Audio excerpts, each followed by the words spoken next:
É muito bom cumprimentar vocês com a paz do Senhor. Tomem vosso assento, muito obrigado.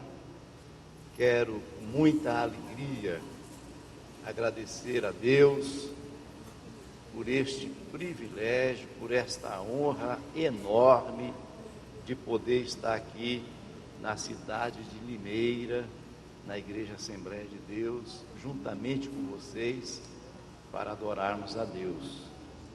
Quero agradecer ao pastor Levi, este companheiro, este homem de Deus, que me proporciona este momento tão honroso de poder estar aqui com os irmãos. Só podia ser um pantaneiro mesmo. Muito obrigado, pastor.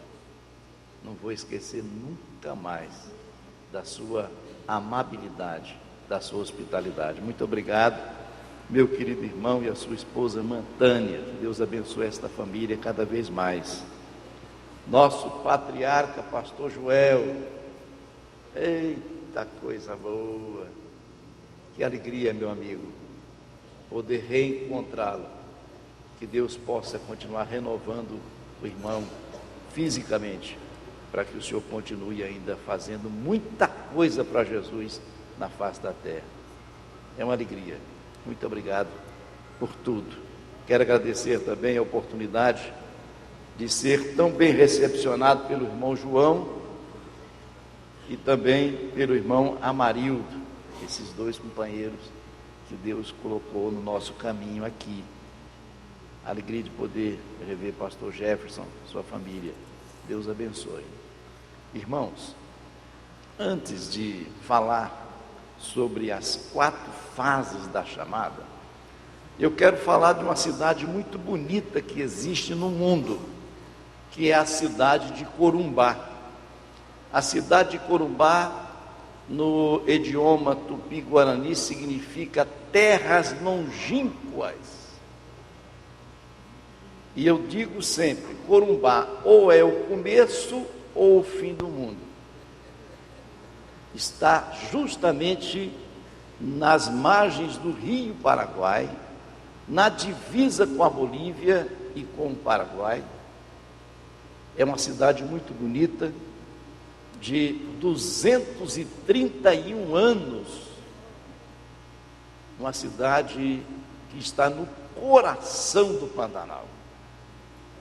Fica distante de Campo Grande 420 quilômetros, de São Paulo aproximadamente 1.500 quilômetros, e ali existe uma igreja muito bonita, próspera e hospitaleira. Já há 70 anos a igreja está ali anunciando que Jesus salva, cura, batiza com o Espírito Santo e que em breve voltará. A nossa igreja desenvolve alguns trabalhos importantes. Por estarmos na divisa com a Bolívia, nós temos várias congregações dentro da Bolívia. Hoje nós temos 14 sedes. A última congregação está distante de Corumbá, a 600 quilômetros, numa cidade por nome de Pailon. E em todas essas igrejas, nós temos grupo de crianças, adolescentes, jovens, irmãos, irmãs e grupo de evangelismo. Todas elas são igrejas construídas de alvenaria e, sem dúvida alguma, em alguns lugares o nosso prédio é o mais bonito. Também a nossa igreja desenvolve um trabalho muito importante na área da saúde e estamos construindo um hospital. Já construímos 1.200 metros de construção, aonde funciona o ambulatório de pronto atendimento.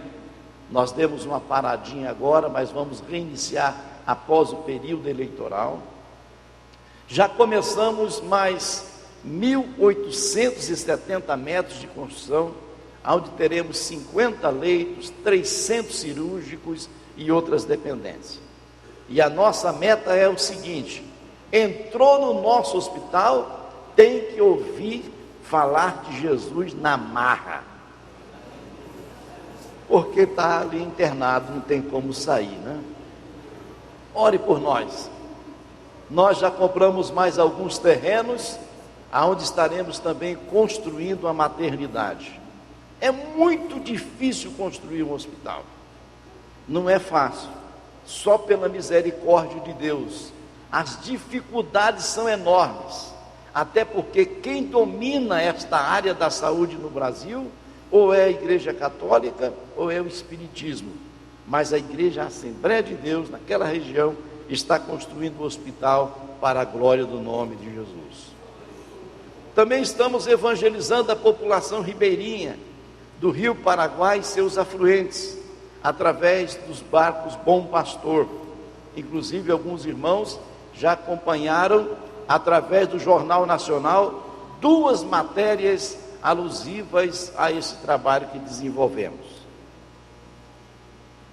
Vamos levando médicos, dentistas, remédios, cesta básica, alimento, e atendemos a todos, sem que custe 1 centavo a nenhum deles, tudo gratuito.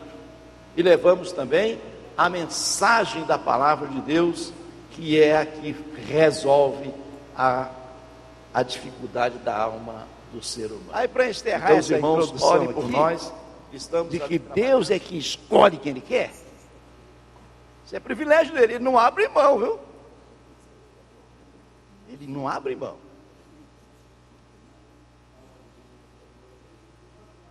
A gente vai lá para Números, no capítulo 11, versículos 27, 28, 29, enfim, ali, nessa região do texto bíblico. Nós vamos encontrar Deus pegando o espírito que estava na vida de Moisés, o espírito de Deus, não era o espírito de Moisés, é o espírito de Deus na vida de Moisés, e repartido para quantas pessoas? Para 70 anciões, para ajudar o trabalho, porque não dá para fazer sozinho, Bolívia. Se o senhor não tiver aqui uns companheiros que te ajudam aí, não dá não. E esses homens entraram no meio do arraial fazendo o quê? Profetizando.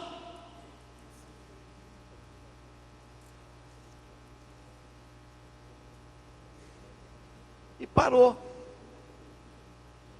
Mas 2 homens disseram: não, nós não vamos parar. Nós vamos continuar profetizando. Vamos continuar falando que Jesus é bom, que Ele tem plano na vida de Israel, que Ele vai abençoar Israel. Se Israel se converter totalmente, o Senhor não vai desampará-los. E começavam a profetizar, e era Eldade e Medade. O que aconteceu no versículo 29? Josué chegou, deu Moisés. Tem uns camaradas aí que anda profetizando.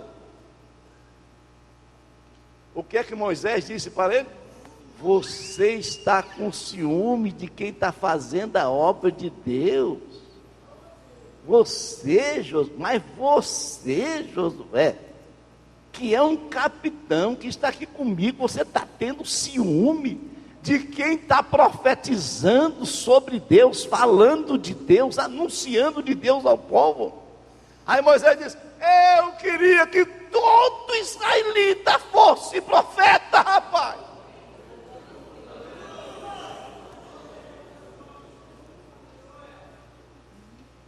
Irmão, e por este mundo afora tem tanto obreiro que fica chorando igual criança quando tira o doce da boca dela. Fulano de tal está com ciúme de mim, me persegue. Oh, meu querido irmão, não adianta ter ciúme. Faça como o pastor Joel está dizendo: vai trabalhar.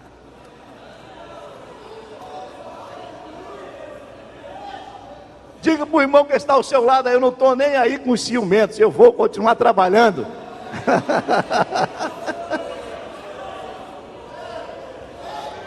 Eita coisa boa!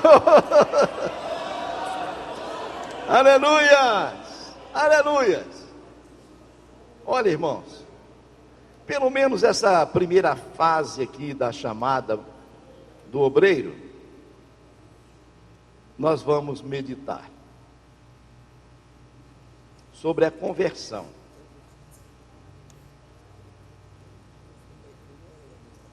Não existe coisa mais miserável no mundo do que um obreiro não convertido.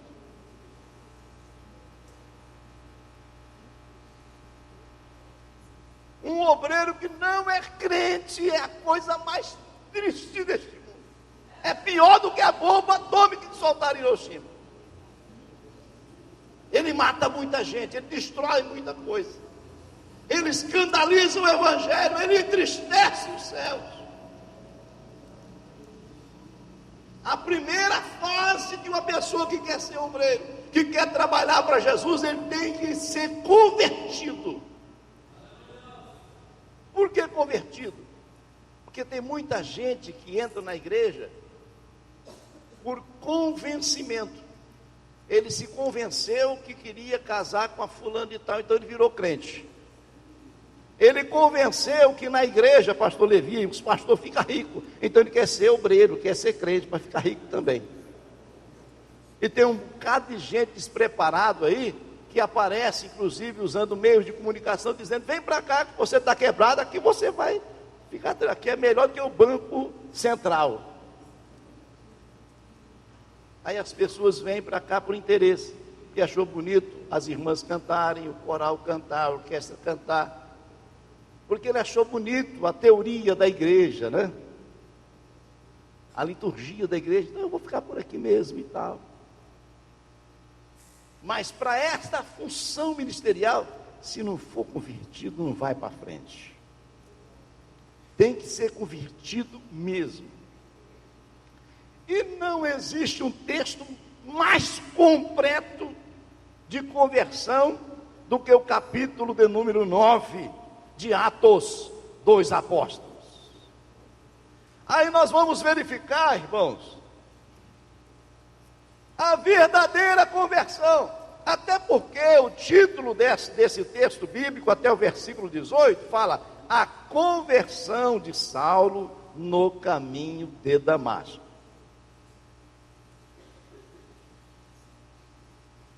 Porque a verdadeira conversão, ela se dá justamente quando um ser humano se encontra com Jesus. Não é com Maria, não é com Pedro, mas é quando se encontra com Jesus. Saulo se converteu a partir do momento que ele se encontrou com Jesus. Ele já tinha se encontrado com o maior teólogo da época, que era Gamaliel. Ele já havia se encontrado com toda a teologia do Antigo Testamento. Era um expert. Mas só se converteu o dia que Jesus raiou na vida dele. Aleluia.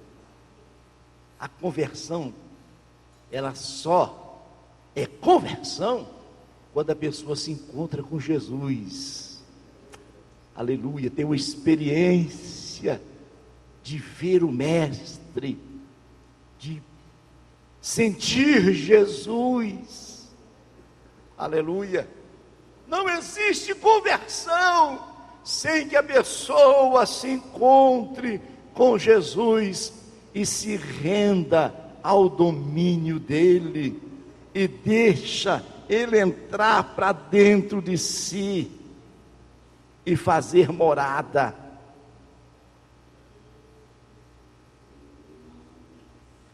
Em segundo lugar, nós aprendemos nesse texto bíblico que após a conversão inicia-se um período de oração. Ou seja, quem é convertido gosta de orar.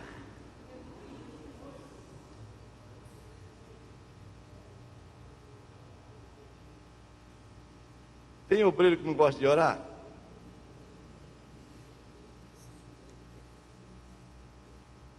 Tem obreiro que chega depois que a igreja está terminando a oração?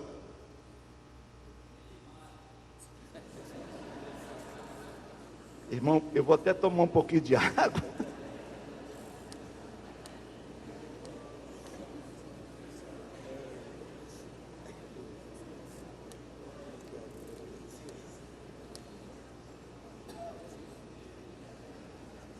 versículo 11, quando Deus disse para Ananias, vai lá, e disse assim, disse-lhe o Senhor, levanta-te, vai à rua chamada direita, e pergunta em casa de Judas por um homem de Tarso chamado Saulo, pois ele está orando.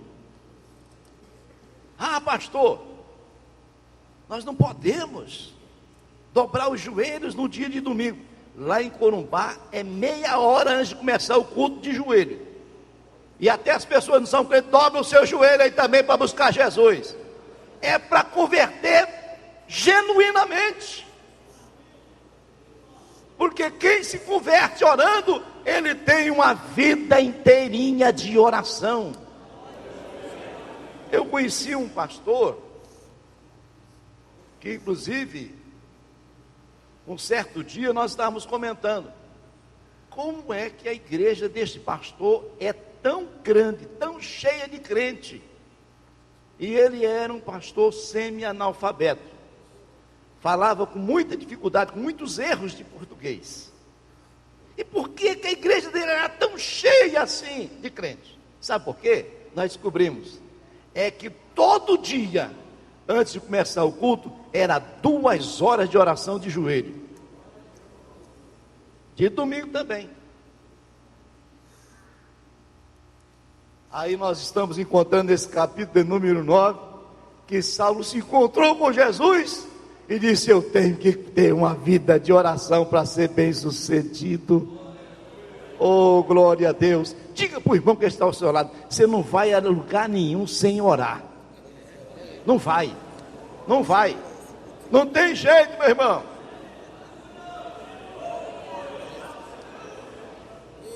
Em terceiro lugar, a verdadeira conversão, ela é acompanhada com disponibilidade para obedecer.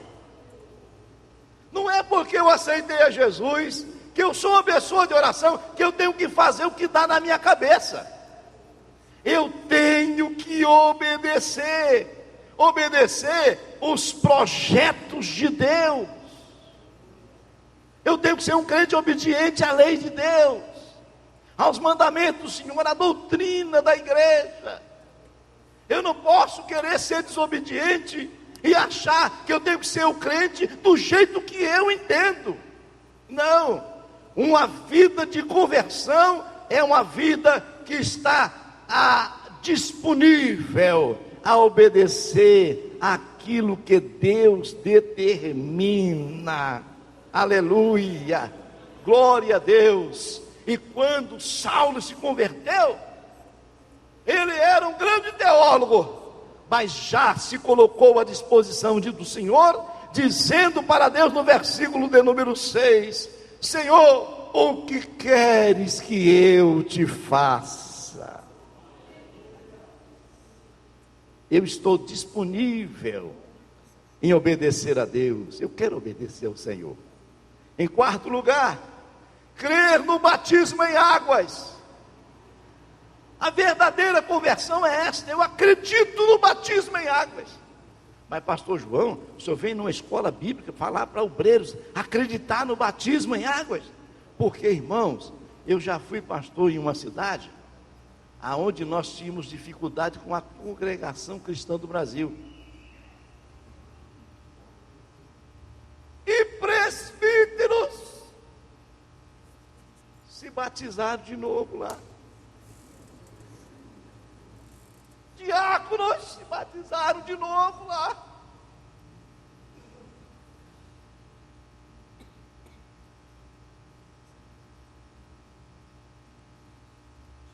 Precisa ou não precisa abordar esse assunto, que a verdadeira conversão crê no batismo em águas, e nem que apareça o apóstolo Valdomiro dizendo, vou te batizar de novo, ele diz, sai para lá, Satanás, eu já sou batizado nas águas, e é o batismo verdadeiro. Verdadeira conversão. Quinto lugar, a verdadeira conversão faz com que o crente seja cheio do Espírito Santo. Glória a Deus. Seja cheio do Espírito Santo. A verdadeira conversão, em sexto lugar, faz com que a pessoa tenha o desejo de pregar o Evangelho. Versículo 20, o que é que diz? E logo nas sinagogas pregava a Jesus que este era o Filho de Deus. Por isso é que tem que ser convertido o obreiro, porque senão ele não vai ter desejo de pregar o Evangelho. Ele vai querer uma função na igreja, ele vai querer se encostar em algum departamento, mas ele não vai querer pregar o Evangelho. E vai passar o ano todo, ele não vai conseguir apresentar uma pessoa para ser batizado em águas. E é um obreiro. Porque a verdadeira conversão faz com que as pessoas queiram falar do Evangelho. Foi isso que aconteceu com o gadareno. Quando Jesus o libertou, ele chegou para Jesus e disse: Senhor, eu quero ir pregar o Evangelho contigo para qualquer lugar. Eu quero ficar do teu lado pregando que o Senhor é o Salvador, que o Senhor me libertou. E Jesus disse: eu tenho uma outra missão para você. Qual é, Senhor? Eu quero que você vá para os seus e diga para eles quão grandes coisas te fez Deus. E a Bíblia diz que ele, saindo por Decápolis, anunciou por toda a província a palavra do Senhor. Conversão. Pastor João, mas por que tem tanto obreiro que não ganha alma? Não são convertidos. Porque Jesus é bom, irmão, e eu quero que o meu vizinho também tenha esse Jesus bom. Eu quero que meus parentes experimentem deste mel celestial que adoça a minha alma. E quanto mais eu estou falando de Jesus, mais de Jesus eu quero falar.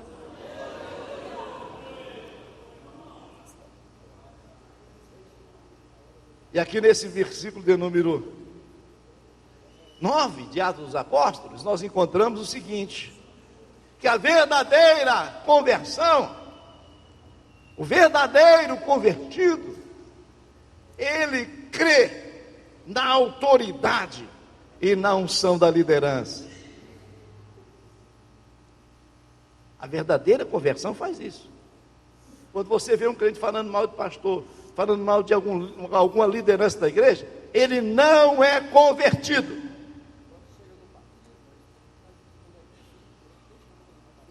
Os menininhos, né? Acaba com o departamento infantil da igreja.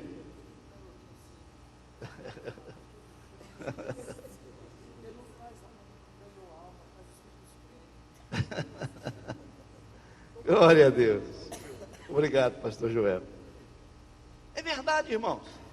Quando você se depara com o versículo 19, está escrito assim: e tendo comido, ficou confortado. Depois da oração que Ananias fez sobre a cabeça de Saulo.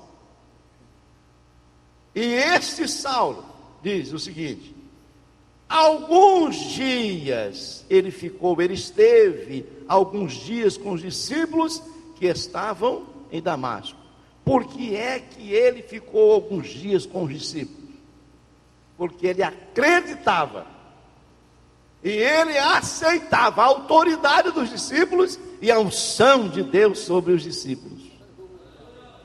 Essa conversão, que a pessoa não acredita na liderança da igreja, que fala mal do pastor, que fala mal do ministério, isso é falta de conversão.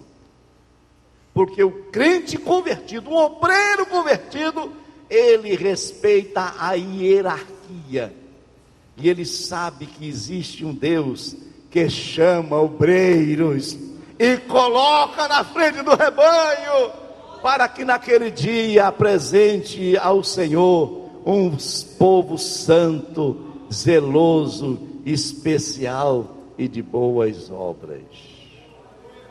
Glória a Deus. Conversão. A conversão, se eu fosse um jogador de futebol, seria o pontapé inicial de uma partida de futebol. Se ninguém dá o pontapé inicial, não tem jogo. Assim também, se não existir conversão na nossa vida, nós nunca seremos bons obreiros. nunca seremos verdadeiros ganhadores de almas e nunca ajudaremos o projeto de Deus de evangelizar os povos e nações e línguas. Passa pela conversão. A conversão, ela é fundamental na vida de todos nós. Mas pastor João, e essa conversão vai me isentar de calúnia, de perseguição, de maus tratos? De forma, lamentavelmente, eu tenho que te dizer, se você é um convertido, você é diferente de todos os demais habitantes do planeta Terra. Mas como, pastor João? Você é diferente do seu parente não converso. Você é diferente do patrão não converso. Você é diferente de todos. Porque a partir daquele momento, você passou a ser sal. Você passou a ser luz. Jesus deu um banho em você com o sangue dele, te purificou. E naquele lugar onde você está, você não é mais um cidadão do Brasil. Você passa a ser agora um cidadão do céu. O seu nome está escrito no livro da vida. E tem um bocado de demônio querendo atrapalhar a sua caminhada. Mas o Senhor está dizendo para você: eis que eu te dou poder para pisar escorpiões, toda a força do mal.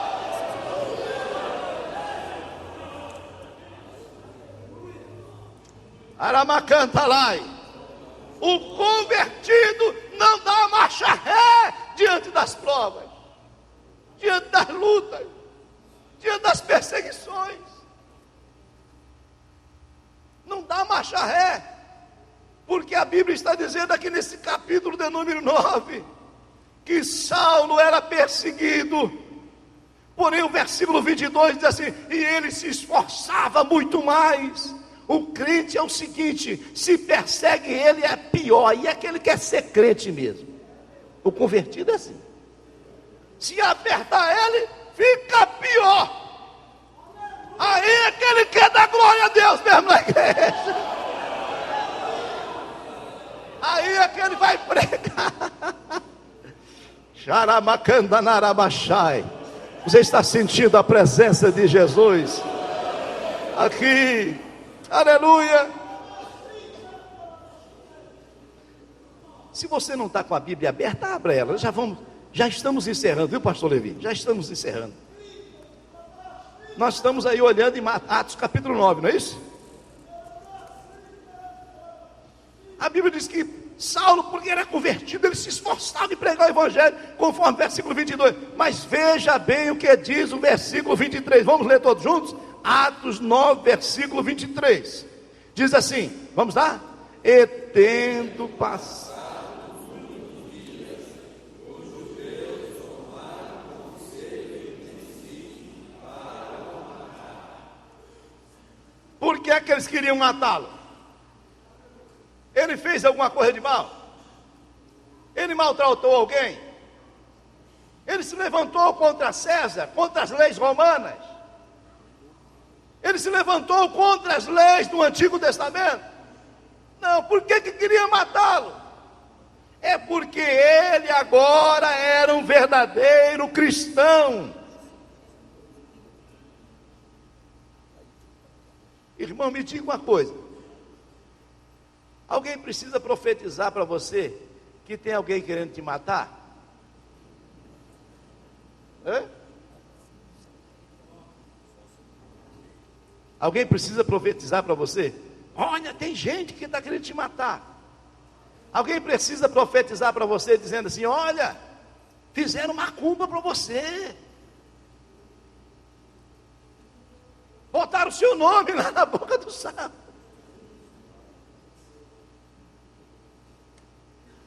Precisa profecia para isso? Para mim não precisa. Por quê?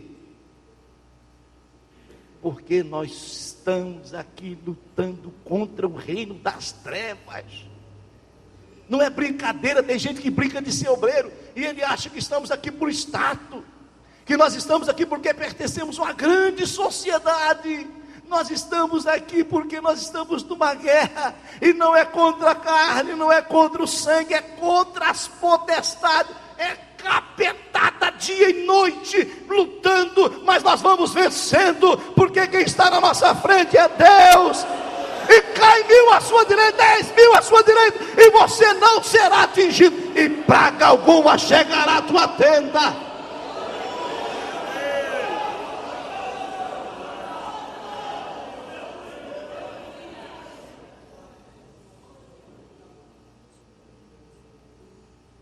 Irmãos, versículo 24 diz o seguinte: você que é convertido, você que é obreiro convertido, se você estiver passando uma grande prova, Deus nunca vai deixar você perecer.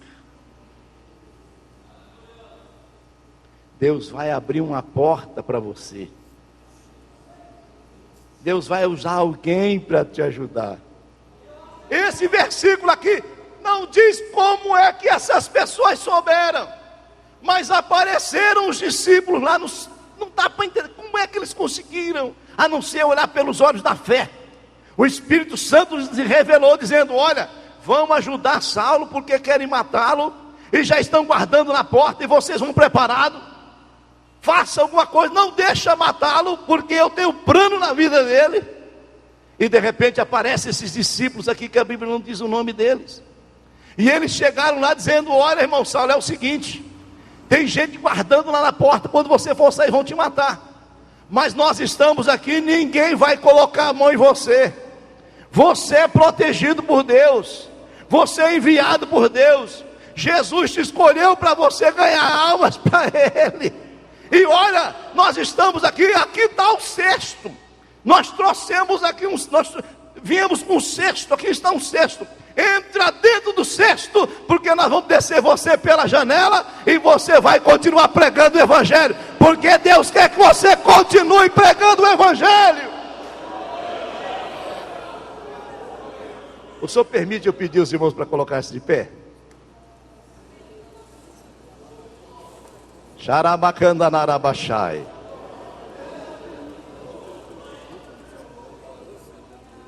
Diga para o irmão que está ao seu lado: quando você for perseguido, Deus tem um cesto para você entrar dentro. Diga para ele: Deus tem um cesto para você entrar dentro.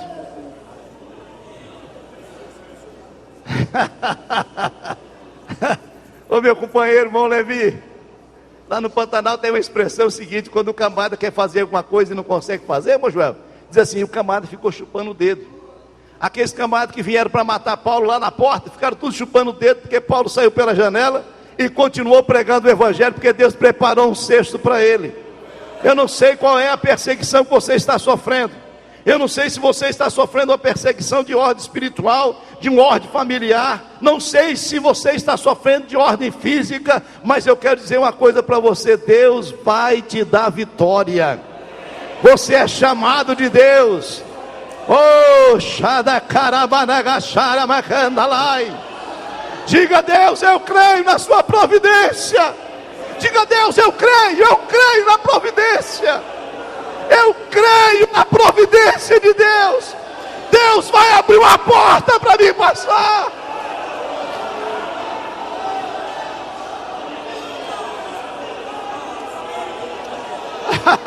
Aleluia. Não curve a cabeça, meu irmão. Não entregue os pontos. Agiganta-te nesta noite e diga: maior é o que está comigo. Maior é o que está comigo. Diga: eu vou avançar mais. Eu vou correr mais. Eu vou fazer mais a obra de Deus.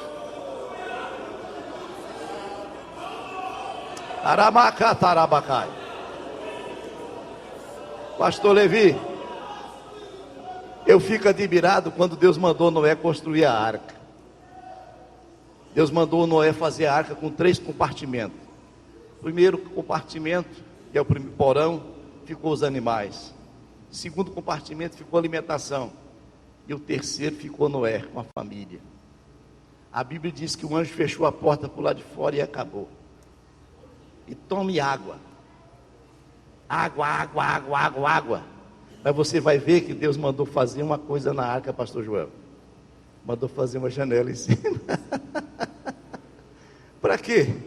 Quando Noé olhava aquela janela, mas meu Deus, por que essa janela? Se a porta está fechada, a água lá por cima, e agora? É porque Deus estava dizendo para ele, através daquela janela: a chuva vai passar. A tempestade vai acabar. Uma hora você vai ver os raios solares entrando, anunciando que é hora de sair da arca. Levanta a sua mão para o céu e diz: Senhor, o meu socorro não vem de um outro lugar, não sendo o Senhor que fez os céus e a terra. Levante a sua cabeça para o céu. Deus tem uma janela aberta para você. A porta pode estar fechada, mas Deus mandou fazer uma janela na tua arca.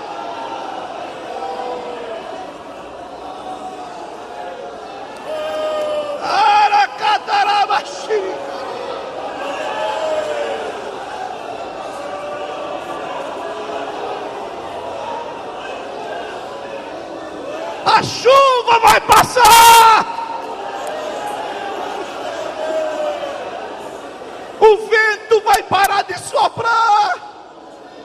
O raio vai anunciar que está chegando um novo dia. Continue fazendo a obra de Deus. Continue marchando firme, porque a vitória é nossa. Em nome de Jesus. Em nome de Jesus. Em nome de Jesus.